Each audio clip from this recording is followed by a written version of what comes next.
Hello, everyone, and welcome back. As always, I'm your girl, Candy Washington. So, before we dive into today's key, which is Hallelujah, a Justice Day for everybody in the world, Tom Girardi. We all know about his fraud, his schemes, his scams, all of it. He has officially been indicted on fraud charges.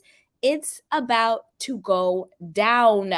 Also, Erika Jayne has been named in the 12-count complaint. I have two articles we can one go through. One's from the Los Angeles Times, and another one is from today.com. So we are going to go through it. But before we dive in, you know what to do. Go ahead and like this video, subscribe to my channel, and hit the notification bell so you don't miss it when we go live. Also, be sure to share this with a friend because a key is always better with community. And check out our description box down below. Join our newsletter, get a free self-love guide, and check out our courses. So with that, let's dive right on in. Actually, candy canes, hold on for 2 seconds. I'm going to grab some tea, like some actual tea. 1 second.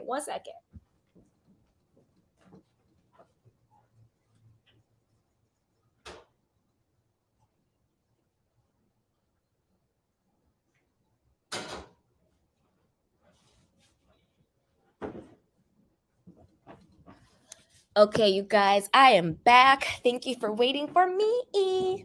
All right, let's get into this. So, this is breaking news. This literally broke today. Okay, so this is according to the Los Angeles Times. Tom Girardi, disgraced LA lawyer and Real Housewife spouse, indicted on fraud charges. Tom Girardi, the once vaunted, I don't know what vaunted means, I guess like praised. The once vaunted Los Angeles trial attorney was indicted by a federal grand juries in 2 states on fraud charges amid allegations of swindling millions of dollars from injured and wounded clients, prosecutors announced on Wednesday, that is today. In Chicago, Girardi and his son-in-law attorney, David Lyra, and the former chief financial officer of Girardi law firm, Christopher Kamen, were charged with 8 counts of wire fraud and 4 counts of contempt of court. Now, don't forget, Christopher Kamen, he's that same CFO who was just arrested by the feds. Remember, they said that he did the $10 million wire fraud. I think it was like November 2020, right around then. This is that same guy. So he's now being indicted on more charges. And then it's also Tom Girardi's son-in-law. Let's keep going. Prosecutors said they misappropriated more than $3 million in settlement funds from the relatives of those who died in the Indonesian plane crash. In Los Angeles, Girardi was charged with wire fraud following accusations of embezzling more than $15 million from his clients and using the funds to cover his law firm's payroll and pay his personal expenses, including a hefty American Express bill. Now, I also think American Express is also being sued because I believe that there's something coming out. I think we covered it. Wasn't American Express also being sued in this because they knew about the fraud, but since they were benefiting from it, they helped to aid and abet and cover it up? I think American Express is dirty in this too. I'm pretty sure they are. All right, let's keep going. And fees at 2 country clubs. The LA case also includes charges against Kamen, the former CFO, and indicates that his boss, quote, devised, participated in, and executed a scheme to defraud victims' clients from 2010 until the firm Girardi Keese collapsed in late 2020. So basically over a decade. The prosecution marks the latest chapter in Girardi's downfall and follows extensive reporting by the Times on how Girardi eluded discipline by the state bar despite facing decades of credible accusations of misappropriating his client's money. Now, I also think that the state bar should be held accountable in this. I think they also need to be indicted and sued and thrown all the way under the jail. Them coming out with their little corny, too little, too late apology. We're sorry. We should have done better. It was our job to protect the public. You're damn right. It is your job to protect the public. You represent the people. And yet you let this man run this multi-million-dollar Ponzi scheme. They need to look into the California State Bar. They had over 205, 209, well over 200 complaints against this man. And even though it says Girardi and Keith's collapsed in 2020, Tom Girardi still had his law license up until, I think it was like June of July of 2022 of last year. This man still had his law license. So yeah, the California State Bar, they need to be investigated. They need to be investigated. Who was getting kickbacks? Who was getting payouts? Who looked the other way for money? Because there's just simply no way that they looked the other way for nothing out of the kindness of their hearts. They need to be exposed to. They need to be exposed to because they're a part of the scheme. Okay, let's keep going. Mr. Girardi and Mr. Cayman stand accused of engaging in a widespread scheme to steal from their clients and lie to them to cover up the fraud. The U.S. Attorney in LA, Martin Estrada, said in a statement, in doing so, they allegedly preyed on the very people who trusted and relied upon them the most, their clients. Actions like the ones alleged in the indictment bring disrepute upon the legal profession and will not be tolerated by my office. Side note, related but not related. I don't know if it's because of the Girardi case that's come to light, but have you noticed, like with like true crime and in the news, there's been a lot more cases of lawyers stealing from their clients coming to light. There's the whole Alec Murdaugh trial that's going on now. There was a woman, I forgot where she was, but she stole millions from her clients as well. Millions. Doing the same exact thing Tom Girardi was doing, basically. But there's a lot of people coming out now. I don't know if they're looking more into it or what. All right, let's keep going. Okay. Dun, dun, dun, dun. In doing so, that's right, actions like these disrepute and won't be tolerated by my office. That's what he said. In Chicago, U.S. Attorney John R. Lusch Jr. said of Lyra and Girardi, attorneys who violate the trust of their clients and breach a fiduciary duty that is paramount to the practice of law must be held accountable.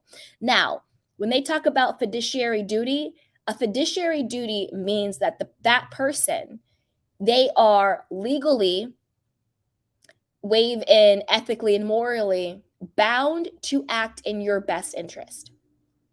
Like your, say you have like stocks and bonds or whatever, your stockbroker should have a fiduciary duty to act in your best interest, right? Like they're not going to sell out your stocks for some payback and leave you high and dry. Your lawyer has fiduciary duty to act in your best interest, right? Like that's what they're legally bound by. And that's what these people have clearly breached. Representatives for Girardi, Lyra, and Cayman did not immediately respond to requests for comments. Okay. The prosecution of the 83-year-old former attorney who was diagnosed with Alzheimer's disease, sorry if I slaughtered that, by a physician in March 2021 sets the stage for a legal battle over whether Girardi is fit to stand trial. Now living in a memory care facility in Orange County, very, very cushy, by the way, Girardi is subject to a court-ordered conservatorship that gives his younger brother, Robert, a dentist in Seal Beach, authority to make decisions for him about healthcare and finances. Conservatorship records indicate that Girardi has been prescribed medication for dementia and is also suffering from blindness in one eye and, quote, hearing issues. In LA legal circles, many have questioned whether the courtroom legend claimed dementia to avoid consequences of his misconduct. Side note, I'm with these, quote, LA legal circles. I agree. I don't believe for 1 second this man suffers from dementia. I don't think for 1 second this man suffers from Alzheimer's disease. I don't believe it. I don't buy it. I don't buy it. Because I don't believe in coincidence. I believe in conspiracy. I don't think it's a coincidence that the moment all the lawsuits came out, the moment all the subpoenas came out, the moment the stuff hit the fan and they could no longer run, hide, scheme, scam, and lie, all of a sudden he has dementia. All of a sudden he has Alzheimer's. It's actually very disrespectful and disgusting to people and families who really are suffering with this disease. It's a very debilitating disease. It's a slow yet fast disease. And it really affects everybody. It's horrible. It's a horrible thing to go through as a person and as a family. And he wants to use that to get out of going to jail. But not in 2023, boo-boo, okay? Not today. But let's keep going. The first assertion that he has serious cognitive problems was through a criminal defense lawyer at a December 2020 hearing where a federal court judge was confronting him with evidence that he had stolen millions from clients. Officials from the State Bar of California even went to court to challenge the conservatorships a few weeks after the diagnosis, saying that the proceeding was occurring under, quote, highly unusual circumstances. And the evidence of the impairment was sparse. In a filing, they noted that the month before the claim of cognitive problems, Girardi had hosted a continuing education class for lawyers on complex litigation strategies. Agency's officials asked for more extensive neurological testing for the lawyer, but the request was denied. So why are you denying the request for neurological testing? Are you worried it's going to show that you're fine? Are you worried it's going to show that you don't have any problems other than having no soul and being evil and being the devil himself? Is that what you're worried about? Ridiculous. Absolutely ridiculous. Now, let's see here, you guys. Now, there's also more information from today. So this is from today.com. Some of the information might be what we already went through, but this one has additional information. So we'll go through it together. So it says, grand jury indicts Real Housewives of Beverly Hills husband and prominent attorney accused of stealing from clients. Thomas Girardi, the estranged husband of Real Housewives of Beverly Hills cast member Erika Jayne, was named in a 12-count complaint. Thomas Girardi, blah, blah, blah. We got that. Okay. In Chicago, blah, blah, blah, blah. Wait, hold on. All right, we got it. That was the majority of the information. Now, this is the thing.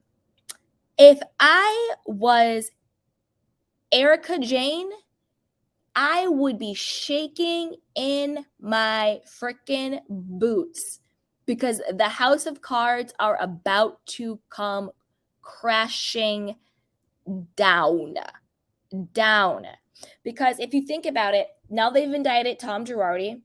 They've arrested and indicted the CFO. They've indicted Tom Girardi's son-in-law.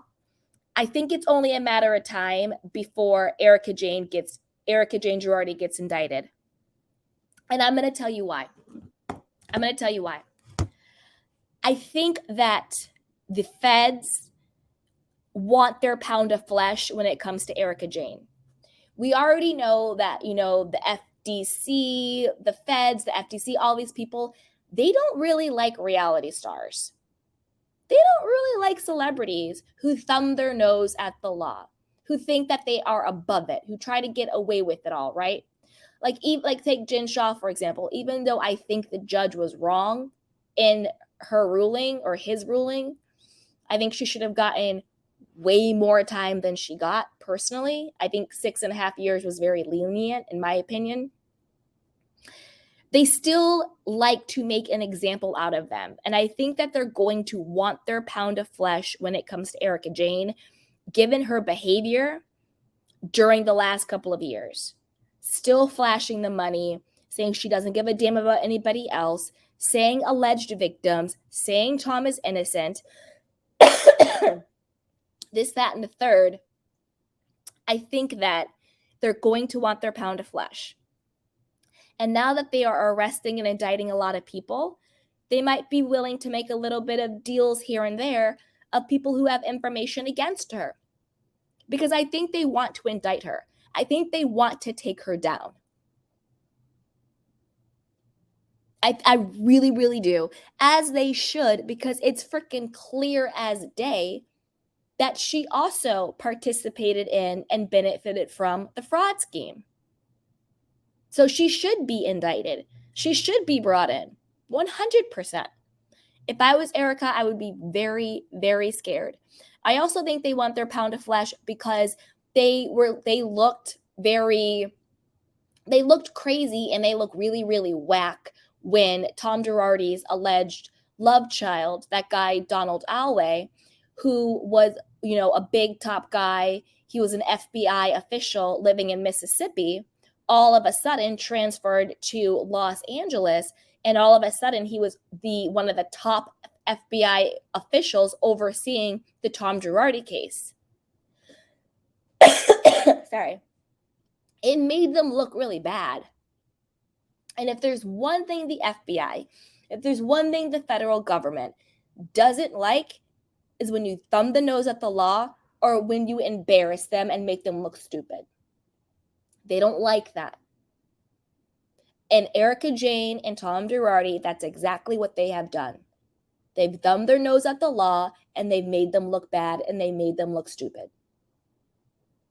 I think that this is really the beginning of the end for her. I think she's going to be indicted. I think she's going to be implicated. I mean, the fact that they went through it with Tom, even though he's 83 and claiming dementia and Alzheimer, they still continue to indict him. Erika Jayne is what? She's in her 50s? If she stops taking those Ozempic shots, she could live for a long time. 50's young these days. That's a lot of life ahead. In jail, girl. In jail. All right, but I want to know what you guys think. So stick around, my beautiful candy canes, because I'm going to take your candy cane questions and comments, and we are going to get into it.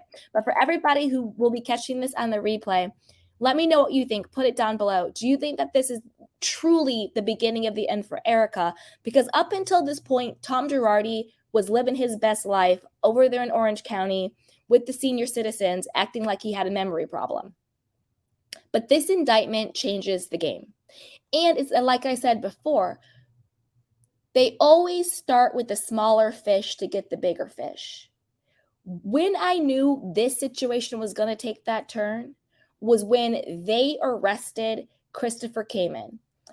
Christopher Kamen was the CFO, the chief financial officer. When they arrested him on that one wire fraud count for $10 million, I was like, all right, they really about to do the damn thing. Because they always arrest the right-hand man. They always arrest that person right below you, but wasn't the boss. And then they arrest them. They get them to flip and they give them a deal. And that's when they get all the dirt. That's when they get where the bones are buried. Look at Jen Shaw if you think I'm lying. When Stewart flipped on her, it was over for her. It was over. That's why she was like, this is Stewart's fault, blah, blah, blah, blah, blah. When he flipped, it was over. And a lot of times and look at Teresa and Joe Giudice. I think somebody probably snitched on them. I don't know too much about their stuff other than the fact that they're both frauds and stole from the government and the taxpayers. But they probably got snitched on or something like that. Look what happened to Mike the Situation. I never watched Jersey Shore. That was before my time. I wasn't really into that. But he went to federal prison for tax evasion because somebody snitched on him. And that's what they need. They need a snitch. Either somebody who is just jealous that you're getting away with a fraud and you have all this money and they snitch on you, or they get somebody on your team and arrest them or threaten to arrest them, they get them to flip. That's when I knew this situation was about to really go down, because the CFO, Tom Girardi's right-hand man, he knows who was involved. He knows how long it was going on. He knows what was going on. He knows how the sausage was made. He's going to know who participated in it, who benefited from it, who knew about it, who turned a blind eye, who got a payout. He's going to know all of that. And when they arrested him, I was like, it's about to go down. It's about to go down. And isn't it funny that now after his arrest, a couple months later, Tom is what? Indicted? I don't think that's a coincidence. I don't think it's a coincidence. But I want to know what you guys think. Put it down below. But before we do that, stick around, Candy Canes. I'm going to go over your Candy Cane questions and comments. But before we do that, you know what to do. Go ahead and like this video, subscribe to my channel, and hit the notification bell so you don't miss it when we go live. Also, be sure to share this with a friend, because a kiki is always better with community. And check out our description box down below. Join our newsletter, get a free self-love guide, and check out our courses. So with that, let's take some of your Candy Cane questions and comments. So Foxy says, yes, finally some justice for the true victims. I agree. Foxy says, hopefully, yes. Hey, Tobias, oh my gosh, this is what I need.